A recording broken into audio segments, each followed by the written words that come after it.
عمران اس وقت شہر کے بدنام علاقے عشرت کی گلیوں میں واقع نائٹ کلبوں میں سے ایک میں بیٹھا ہوا تھا۔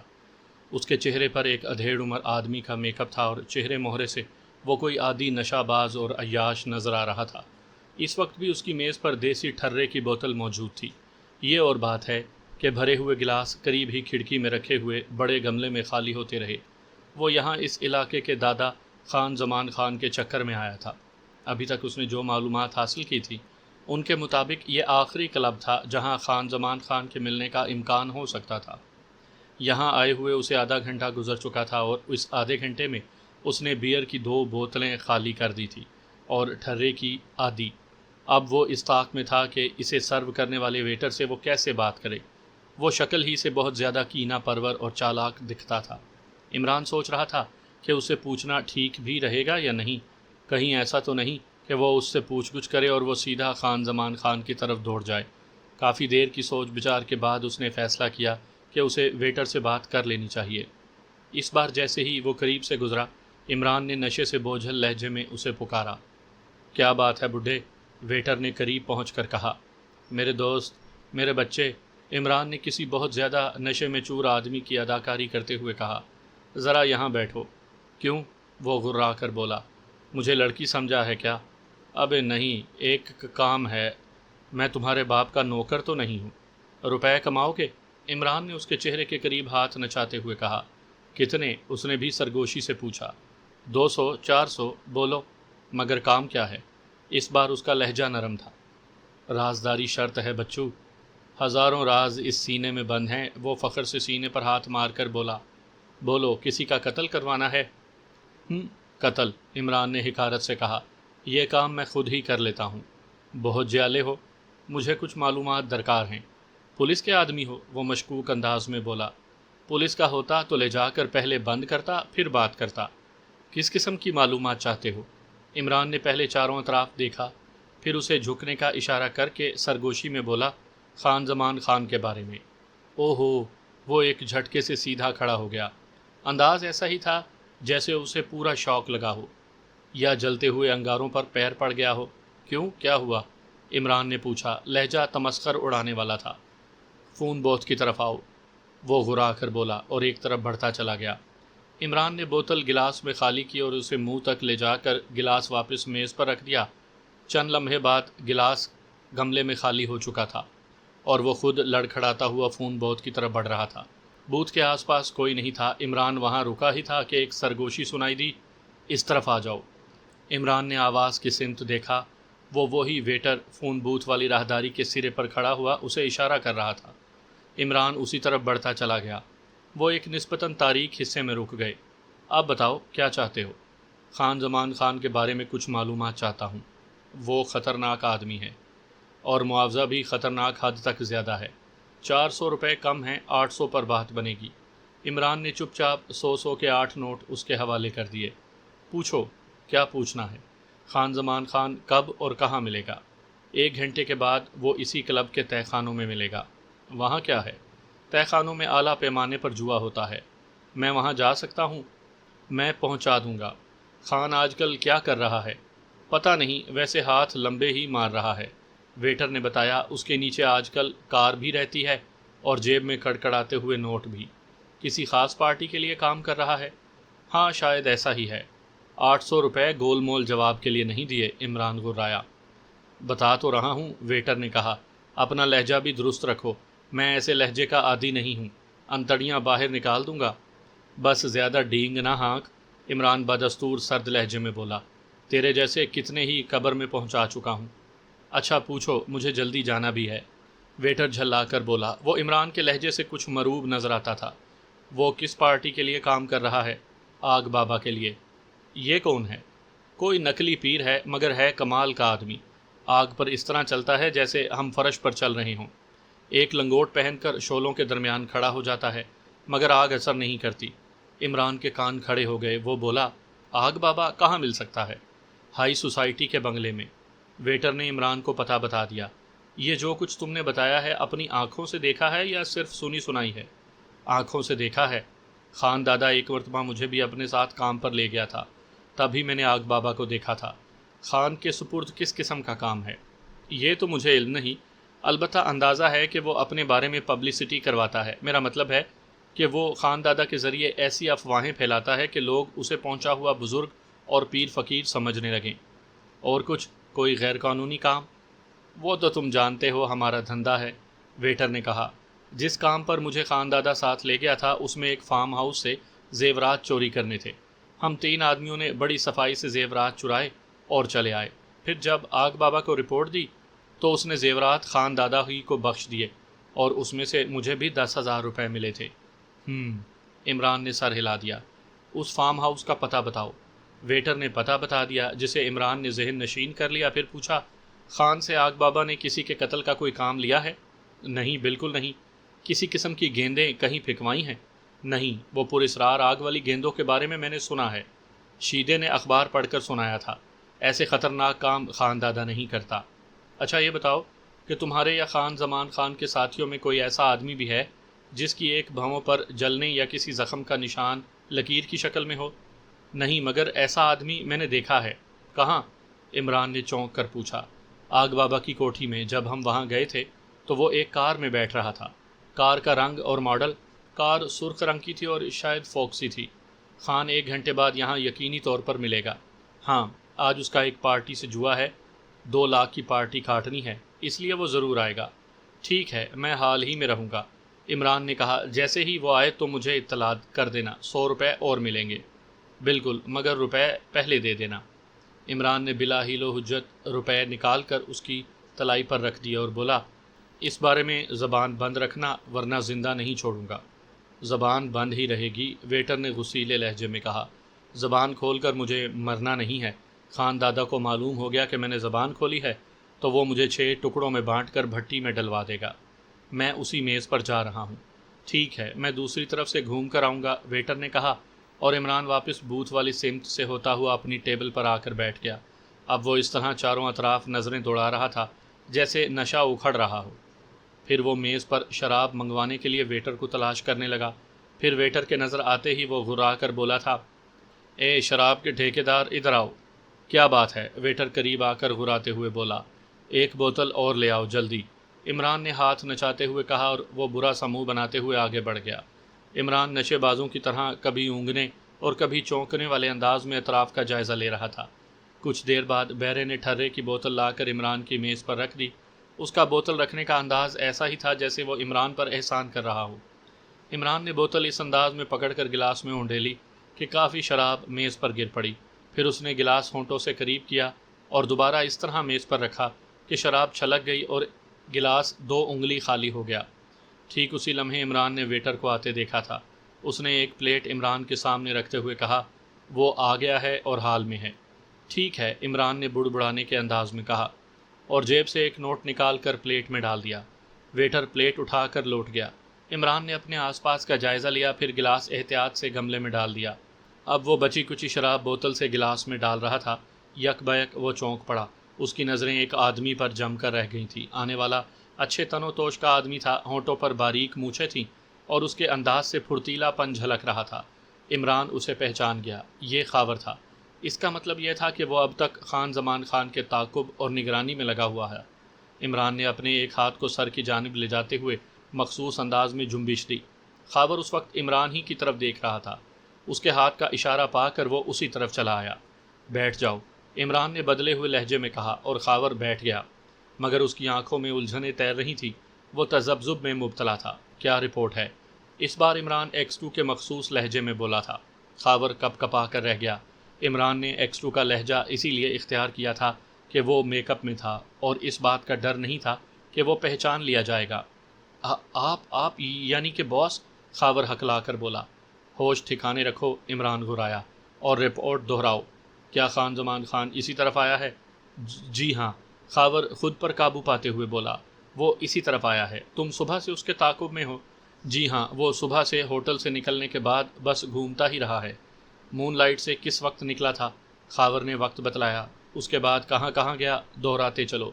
وہ سب سے پہلے گارڈن گیا، 2 گھنٹے وہاں گھومتا رہا، اور خاور نے 6 بجے تک کی ساری رودات دہرا دی۔ اس میں ایسی کوئی بات نہیں تھی جو عمران کے کام کی ہوتی۔ 6 بجے کے بعد وہ کیا کرتا رہا ہے؟ 6 بجے انٹرکون کے دوسرے چوراہے تک وہ ایک ٹیکسی سے گیا تھا، پھر ٹیکسی سے اتر کر وہ سڑک کے کنارے کھڑی ہوئی ایک ویگن تک پہنچا اور اسے لے کر روانہ ہو گیا۔ 6:45 تک وہ مختلف سڑکوں پر گھومتا پھرتا رہا، پھر 7:10 پر وہ پریزیڈنٹ ہاؤس کے سامنے والے روڈ پر پہنچا۔ آپ کو معلوم ہے کہ پریزیڈنٹ ہاؤس کے سامنے بہت بڑا چوراہا ہے۔ وہ اس چوراہے کے قریب چند لمحے کے لیے رکا تھا، پھر ویگن میں چوراہے والی سمت ایک کھڑکی کھلی تھی اور ایک فٹ بال کے برابر بڑی گیند نکل کر چوراہے پر جا گری تھی۔ ویگن اس گیند کے گرنے سے ہی آگے روانہ ہو گئی تھی۔ پھر وہ جب ایک بڑا چکر کاٹ کر 20 منٹ کے بعد دوبارہ ادھر پہنچا تو اس چوراہے تک جانے والے سارے راستے بند پڑے تھے۔ کیوں؟ عمران نے چونک کر پوچھا۔ اس گیند سے وہی شعاعیں نکل رہی تھیں جنہوں نے انٹرکان اور الاسکا کے لان میں تباہی مچائی تھی۔ اوہو، عمران کے منہ سے نکلا، یہ سب تم نے اپنی آنکھوں سے دیکھا ہے؟ جی ہاں، خان زمان خان نے ویگن ایک جگہ روک دی تھی اور دوسرے تماشائیوں کی طرح سے خود بھی ان میں مل کر آگے پہنچا تھا۔ میں نے بھی موقع دیکھ کر آگے جا کر اس گیند کو دیکھا تھا۔ اس میں سے کاسنی شعاعیں نکل رہی تھیں اور ان کا قطر تقریباً 5-5.5 فٹ کے لگ بھگ تھا اور اس سے آنچ سی اٹھتی ہوئی محسوس ہو رہی تھی۔ کوئی نقصان تو نہیں ہوا؟ نہیں جناب، میں نے وہاں ایسے کوئی آثار نہیں دیکھے۔ ویگن سے گیند نکلنے کا منظر اور لوگوں نے بھی دیکھا ہوگا؟ مجھے یقین نہیں ہے کہ کسی اور نے بھی وہ منظر دیکھا ہو، خاور نے کہا، کیونکہ اگر میں وین کی نگرانی نہ کر رہا ہوتا تو وہ منظر میں بھی نہ دیکھ پاتا۔ اس کے بعد ویگن کا کیا بنا؟ جب ہم واپس آئے تو ویگن غائب تھی، گویا کوئی اس کے پیچھے لگا تھا۔ نہیں جناب، ویگن کے تعاقب میں کوئی نہیں تھا۔ عمران نے سر ہلاتے ہوئے ہنکارا بھرا۔ اسے خاور کی بات کا یقین تھا، کیونکہ یہ ممکن تھا کہ جس طرح خان زمان خان نے ویگن انٹرکان کے قریب سے لی تھی اسی طرح اسے چھوڑنے کا حکم بھی ملا ہو اور یہ ایک طرح سے طے شدہ پروگرام رہا ہو۔ ویگن کس وقت غائب ہوئی تھی؟ 7:45 بجے کا وقت رہا ہوگا۔ اس کے بعد؟ عمران نے گھڑی پر نظر ڈالتے ہوئے پوچھا۔ گھڑی 9:30 بجا رہی تھی۔ اس کے بعد اس نے مون لائٹ کے برابر والے ہوٹل میں ڈنر کیا تھا اور وہاں سے اٹھ کر سیدھا اسی طرف آیا ہے۔ عمران نے کچھ سوچتے ہوئے کہا، تم احتیاط سے اس کی نگرانی کرتے رہو اور جب جب موقع ملے رپورٹ دو، وہ نظروں سے اوجھل نہیں ہونا چاہیے۔ بہتر جناب۔ بس اب جاؤ، عمران نے کہا اور خاور اٹھ گیا۔ عمران چند لمحے وہاں بیٹھا رہا، پھر وہ اٹھا اور دروازے کی طرف بڑھتا چلا گیا۔ چال میں لڑکھڑاہٹ تھی۔ کافی دور آ جانے کے بعد اس نے ٹیکسی لی اور صدر کا کہہ کر اندر بیٹھ گیا۔ صدر اترنے کے بعد اس نے پھر ایک ٹیکسی لی اور انٹرکان کی جانب چل دیا۔ ڈرائیور بڑی مشکل سے اس طرف جانے پر آمادہ ہوا تھا۔ انٹرکان سے آگے بڑھتے ہی عمران نے کاروں کا ایک جم غفیر دیکھا تھا جو سڑک کے کنارے کھڑا ہوا تھا۔ وہ بھی اتر پڑا۔ ویسے بھی گاڑیوں کے آگے جانے کا کوئی راستہ نہیں تھا، لوگ پیدل ہی آگے جا رہے تھے۔ وہ بھی چلتا رہا۔ پریزیڈنٹ ہاؤس کے چوراہے سے بہت پہلے ہی اسے رک جانا پڑا۔ اب مزید آگے بڑھنا ممکن نہیں رہا تھا۔ کچھ اس قدر بھیڑ تھی وہاں پر کہ آدمی پر آدمی چڑھا ہوا لگ رہا تھا۔ سر ہی سر نظر آ رہے تھے۔ عمران چند لمحے سوچتا رہا، پھر اس کی نگاہ بائیں طرف کے ایک جنگلے کی اونچی حد بندی دیوار پر پڑی اور فوراً ہی اسے آگے جانے کا راستہ سوجھ گیا۔ وہ حد بندی سے قریب ترین پیڑ پر چڑھا اور وہاں سے حد بندی کی دیوار پر اتر گیا، پھر ایک ٹانگ دائیں اور دوسری بائیں لٹکائی اور آگے کھسکنے لگا۔ اس طرح وہ 2-3 بنگلوں کی حد بندی کی دیوار پر چلتا ہوا ٹھیک اس جگہ پہنچا جہاں پولیس کا پہرا تھا اور کانسٹیبل کسی کو آگے نہیں بڑھنے دے رہے تھے۔ عمران نے چوراہے کی طرف دیکھا۔ چوراہے کے گرد تقریباً 8 فٹ کے دائرے میں کاسنی رنگ کی شعاعیں تڑپ رہی تھیں اور ان کے درمیان آگ کا ایک گولا سا پڑا ہوا تھا۔ اسی گولے سے ننھے ننھے دائرے نکل کر اوپر اٹھ رہے تھے اور یہی دائرے ایک مخصوص بلندی پر پہنچ کر پھیل جاتے تھے اور پھر ان کا قطر 8 فٹ کے لگ بھگ ہو جاتا تھا۔ عمران نے دیکھا کہ دائرے کے نیچے سڑک کا تار کول پگھل چکا تھا اور اس طرح نظر آ رہا تھا جیسے جل رہا ہو۔ کاسنی لہروں کے دائرے کے اوپر عمران نے ویسی ہی لہریں دیکھی تھیں جیسے کسی تپتی ہوئی لوہے کی سلاخ سے نکلتی ہیں، گرم اور جھلسا دینے والی لہریں۔ عمران کافی دیر تک اس کا جائزہ لیتا رہا، پھر جس طرح آیا تھا اسی طرح واپسی کے لیے پلٹ پڑا۔ کچھ دیر بعد وہ انٹرکان سے 2 فرلانگ دور ایک پبلک فون بوتھ سے دانش منزل کے نمبر ڈائل کر رہا تھا۔ سلسلہ ملنے میں دیر نہیں لگی۔ X2 دوسری طرف سے اسے بلیک زیرو کی آواز سنائی دی۔ میں بول رہا ہوں کالے صفر، عمران نے کہا۔ او آپ؟ دوسری جانب سے بلیک زیرو کی ہی جان خیز آواز آئی۔ آپ تھے کہاں؟ میں نے ہر جگہ آپ کو تلاش کیا۔ کوئی خاص خبر کالے صفر؟ جی ہاں، خاص الخاص اور اہم بھی۔ کہو۔ سر سلطان کا فون آیا تھا، بلیک زیرو کی آواز آئی، مگر جملہ پورا بھی نہیں ہوا، ایک کان پھاڑ دینے والا دھماکہ ہوا اور فون بوتھ کے ٹکڑے ٹکڑے ہو گئے۔ ایک قریب ترین کار بھی زد میں آئی تھی اور اب وہاں شعلے اٹھ رہے تھے۔ سامعین کرام، آپ سن رہے ہیں عمران سیریز کے سلسلے میں ایک اردو کہانی پر اسرار آگ اور آگ بابا۔ یہ اس سلسلے کی قسط نمبر 5 ہے۔ اس کہانی کے مصنف ہیں ایس قریشی۔ مجھے امید ہے آپ کو میری یہ کاوش پسند آ رہی ہوگی۔ آپ نے اگر ابھی تک میرا چینل مائی وائس سبسکرائب نہیں کیا تو ابھی میرے چینل کو سبسکرائب کر کے بیل نوٹیفیکیشن آن کر لیجئے تاکہ آنے والی ہر نئی کہانی کی اطلاع بر وقت آپ تک پہنچ سکے۔ ہیلو ہیلو ہیلو عمران صاحب، بلیک زیرو کریڈل دبا کر کہہ رہا تھا، مگر دوسری طرف سے سنائی دینے والے دھماکے کے ساتھ ہی لائن ڈیڈ ہو چکی تھی اور اب سوائے خاموشی کے رسیور پر اور کچھ سنائی نہیں دے رہا تھا۔ اس نے بڑی تیزی سے کریڈل دبا کر ایکسچینج کے نمبر ڈائل کیے اور ہیلو آپریٹر، بلیک زیرو نے رابطہ قائم ہوتے ہی کہا، یس سر، اٹ از X2، معلوم کرو کہ ابھی اسی نمبر پر کہاں سے کال کی گئی ہے۔ یس سر، آپریٹر کی آواز آئی اور خاموشی چھا گئی۔ ریسیور سے اب صرف ٹک ٹک کی ہی آواز آ رہی تھی۔ پھر تھوڑی دیر بعد آپریٹر کی آواز آئی، پبلک بوتھ نمبر 16 سے کال کی گئی ہے سر، تھینک یو۔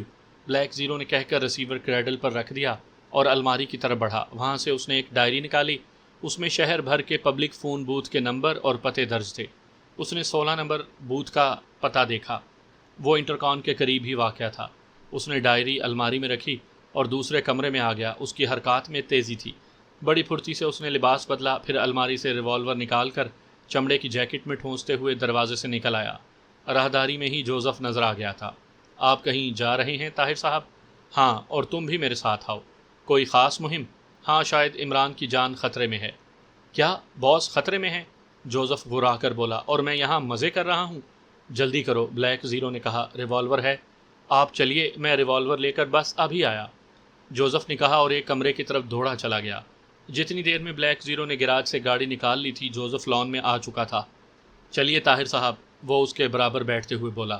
بہت ہوشیار رہنا، بلیک زیرو نے گاڑی حرکت میں لاتے ہوئے کہا، اور جوزف کے منہ سے غراہٹیں نکلنے لگیں۔ پھر وہ بولا، باس خطرے میں ہو تو جوزف کسی بلڈ ہاؤنڈ کی طرح ہوشیار رہتا ہے۔ ٹھیک ہے، بلیک زیرو نے کہا، جب تک میں نہ کہوں ایکشن میں نہیں آؤ گے۔ باس کی زندگی خطرے میں دیکھ کر مجھے کسی کی پرواہ نہیں رہ جاتی۔ ہمارا مقابلہ سنگھ ہی سے ہے، بلیک زیرو نے کہا، لہٰذا عقل کا استعمال بھی کرنا لازمی ہے۔ ٹھیک ہے، جوزف نے کہا، میں خیال رکھوں گا مسٹر طاہر۔ سنگھ ہی کو پہچانتے ہو نا؟ وہ جونک ہے مسٹر طاہر اور میک اپ کا ماہر، جوزف نے کہا۔ اس کو پہچاننا اتنا آسان نہیں۔ اس کی سب سے بڑی پہچان یہ ہے کہ وہ دبلا پتلا اور لمبے قد کا ہے۔ ٹھیک ہے، بلیک زیرو نے کہا۔ اس کی ٹھیک ہے میں بھی زخمی چیتے کی سی غراہٹ تھی۔ بلیک زیرو بہت تیزی سے گاڑی دوڑا رہا تھا، اس لیے وہ 8 منٹ کے اندر اس جگہ پہنچ گئے جہاں پبلک فون بوتھ نمبر 16 واقع تھا۔ سڑک آگے بند تھی اور متعدد کاروں اور گاڑیوں کے بعد سڑک پر سر ہی سر نظر آ رہے تھے۔ اس نے گاڑی فٹ پاتھ سے لگا کر روک دی اور اتر آیا۔ اب وہ بھیڑ کی طرف بڑھ رہے تھے۔ ہجوم میں سے راستہ بناتے ہوئے وہ سب سے آگے جا پہنچے۔ بلیک زیرو کی نگاہیں پبلک فون بوتھ پر جم گئیں۔ اس کے پر خدشے اڑ گئے تھے۔ بوتھ کے برابر ہی ایک لاش پڑی تھی۔ لاش کی ایک ٹانگ اور ہاتھ غائب تھا۔ بلیک زیرو کے جسم میں سنسنی سی دوڑ گئی۔ لاش کا چہرہ ناقابل شناخت تھا اور وہ اندازہ نہیں کر سکتا تھا کہ وہ کون ہو سکتا ہے۔ بوتھ کے ٹوٹے ہوئے ٹکڑے دور دور تک سڑک پر بکھرے ہوئے تھے۔ 2 کانسٹیبل اور 2 پولیس والے ہجوم کو ہٹانے کی اور قابو میں رکھنے کی کوشش میں تھے۔ غالباً ابھی تک تھانے سے مزید پولیس فورس نہیں پہنچی تھی۔ بلیک زیرو نے ایک بار پھر لاش کا جائزہ لیا۔ اس کے ذہن میں عمران ہی گردش کر رہا تھا۔ لاش کی جسامت بالکل عمران ہی جیسی تھی۔ تو کیا عمران مر گیا؟ بلیک زیرو نے سوچا۔ نہیں، ایسا نہیں ہو سکتا۔ یہ کس کی لاش ہے؟ دفعتاً جوزف نے سرگوشی کی۔ عمران، بلیک زیرو کے منہ سے بے اختیار نکل گیا۔ نہیں، وہ باس نہیں ہو سکتا، جوزف نے بڑے اعتماد سے کہا۔ میں بھی یہ نہیں کہہ رہا تھا، بلیک زیرو نے لاش کے اکلوتے ہاتھ کو دیکھتے ہوئے کہا۔ اس ہاتھ کی رنگت دودھ جیسی سفید تھی جبکہ عمران گندمی رنگت کا تھا۔ پھر آپ کیا کہنا چاہتے تھے؟ کچھ نہیں، آؤ، بلیک زیرو نے کہا اور وہ ہجوم میں سے راستہ بناتے ہوئے باہر نکل آئے۔ ایک بار پھر گاڑی سڑک پر فراٹے بھر رہی تھی۔ باس کے بارے میں آپ کچھ کہہ رہے تھے مسٹر طاہر، جوزف نے کہا۔ ہاں، 20-25 منٹ قبل عمران نے اسی فون بوتھ سے مجھے فون کیا تھا۔ اوہ، پھر؟ جوزف کے منہ سے نکلا۔ رابطہ قائم ہوتے ہی گفتگو پوری طرح شروع بھی نہیں ہوئی تھی کہ دھماکہ ہوا اور لائن ڈیڈ ہو گئی۔ اور باس؟ میں انہیں ہی تو دیکھنے آیا تھا، مگر وہ غائب ہیں۔ اگر ان کو کچھ ہوا ہوتا تو وہ ہمیں یہاں ضرور نظر آتے۔ باس پر سنگھ ہی نے حملہ کیا تھا؟ شاید، بلیک زیرو نے جواب دیا۔ ویسے وہ سوچ رہا تھا کہ اگر دھماکے کے وقت عمران اسی بوتھ میں تھا تو وہ خود کہاں گیا تھا، اور مرنے والا کون تھا، اور اس پر حملہ کس نے کیا ہے، اور یہ کہ کیا واقعی حملہ عمران پر ہی کیا گیا تھا۔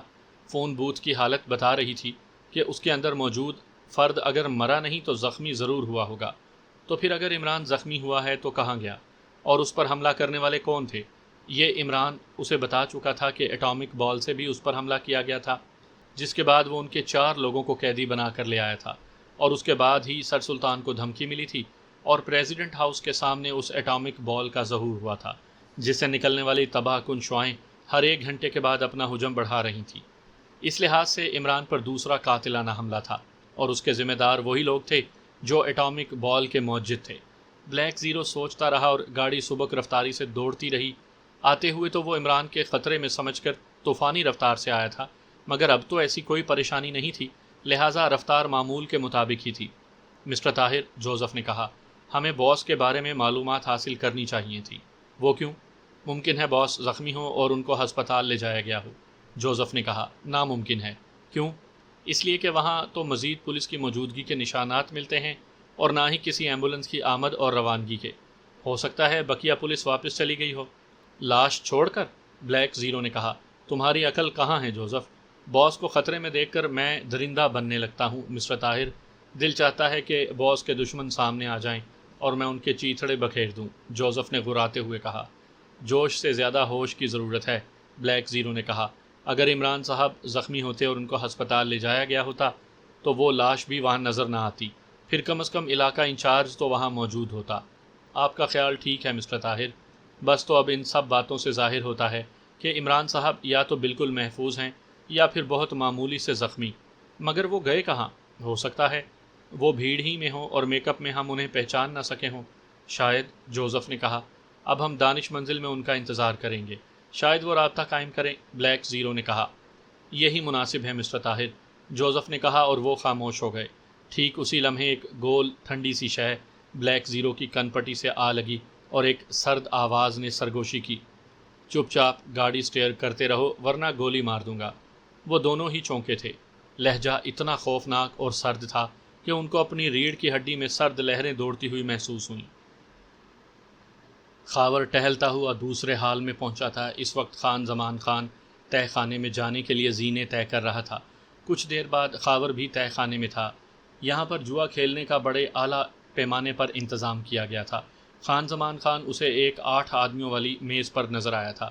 اس کے ساتھ کھیلنے والوں میں 3 آدمی اپنے رکھ رکھاؤ سے سرمایہ دار لگتے تھے، اور ان میں سے ایک کو وہ شناخت بھی کر سکتا تھا۔ وہ شہر کا ایک بڑا صنعت کار تھا۔ اسے حیرت ہوئی کہ یہ لوگ یہاں جوا کھیلنے آتے ہیں۔ وہ ایک ایسی میز کی طرف بڑھ گیا جہاں کھیلنے والوں کے گرد 4-6 آدمی گھیرا ڈالے کھڑے تھے۔ وہ بھی ان کے ساتھ کھڑا ہوا کھیل دیکھنے لگا۔ وہ پوکر کی قسم کا ایک کھیل کھیل رہے تھے۔ کچھ دیر بعد اس نے خان زمان خان والی میز کی طرف دیکھا۔ اب وہاں بھی بھیڑ نظر آ رہی تھی۔ خاور اس جگہ سے ہٹ کر زمان خان والی میز کی طرف بڑھا۔ اب وہ اس زاویے سے دیکھنے والوں کی بھیڑ میں کھڑا ہوا تھا کہ خان زمان خان پوری طرح سے اس کی نظروں میں رہے۔ وہ لوگ بڑی مہارت سے کھیل رہے تھے۔ شروع میں خاور نے ان تینوں کو جیتتے دیکھا تھا، پھر آہستہ آہستہ وہ ہارنے لگے اور ان کے سامنے لگے ہوئے نوٹوں کے ڈھیر کم ہوتے چلے گئے۔ وہ گھنٹے کے اندر اپنی جیبیں خالی کر کے اٹھ گئے۔ خاور نے ان لوگوں کو ایک دوسرے سے ہاتھ ملاتے دیکھا تھا، پھر وہ لوگ تہہ خانے سے باہر نکل گئے۔ خان زمان خان کے پیچھے پیچھے خاور بھی اوپر آ گیا۔ خان زمان خان ایک طرف کی راہداری میں گھوم گیا اور خاور ہال کی طرف بڑھ گیا۔ اسے معلوم تھا کہ جس طرف زمان خان گیا ہے اس طرف کیبن بنے ہوئے ہیں، اور وہاں پر صرف وہی جوڑے جاتے ہیں جن کو عیاشی کرنی ہوتی ہے۔ دوسری طرف سے گھوم کر خاور نے ہال پر ایک نظر ڈالی۔ کافی لڑکیاں وہاں ہال میں موجود تھیں۔ ایک معقول سی عورت کو اس نے اشارہ کیا اور وہ تیر کی طرح اسی کی طرف چلی آئی۔ اس کی عمر 25 کے لگ بھگ تھی۔ میرا ساتھ دو گی؟ خاور نے اس کے قریب آنے پر معنی خیز انداز میں کہا۔ اور کیا یہاں جھک مارنے کے لیے آئی ہوں؟ وہ بھی جواباً مسکراتے ہوئے بولی۔ یہ اور بات ہے کہ اس کا لہجہ انتہائی غلیظ رہا ہو۔ تو آؤ کیبن میں چلتے ہیں، پہلے مال نکالو۔ وہ ٹھیٹھ کاروباری لہجے میں بولی۔ کتنا؟ 200۔ 200؟ خاور نے حیرت ظاہر کی۔ چلو 150 دے دو، وہ جلدی سے بولی۔ 100 روپے بولو، خاور نے نوٹ نکالتے ہوئے کہا۔ بہت کنجوس ہو، وہ نوٹ جھپٹتے ہوئے بولی۔ بس تو آؤ، خاور نے اس کا ہاتھ پکڑ کر کیبن والی راہداری کی طرف بڑھتے ہوئے کہا۔ اسے ڈر تھا کہ کہیں خان زمان خان نکل نہ گیا ہو۔ سرے والا کیبن ٹھیک رہے گا، وہ سرگوشی میں بولی۔ خاور نے سر ہلا دیا۔ کیبنوں کی قطار شروع ہوتے ہی اس نے رفتار آہستہ کر دی اور سن گن لیتا ہوا آگے بڑھتا رہا۔ کیا بات ہے؟ وہ سرگوشی میں بولی۔ کسی کی تلاش ہے کیا؟ نہیں تو، خاور نے بظاہر گھبرائے ہوئے لہجے میں کہا۔ اگر 50 روپے اور دو تو میں تمہاری مشکل حل کر دوں۔ اوہو! خاور نے رک کر اس کی طرف دیکھا اور 50 کا نوٹ نکال کر اس کے ہاتھ میں دے دیا۔ نوٹ اس نے اپنے پرس میں رکھا اور بولی،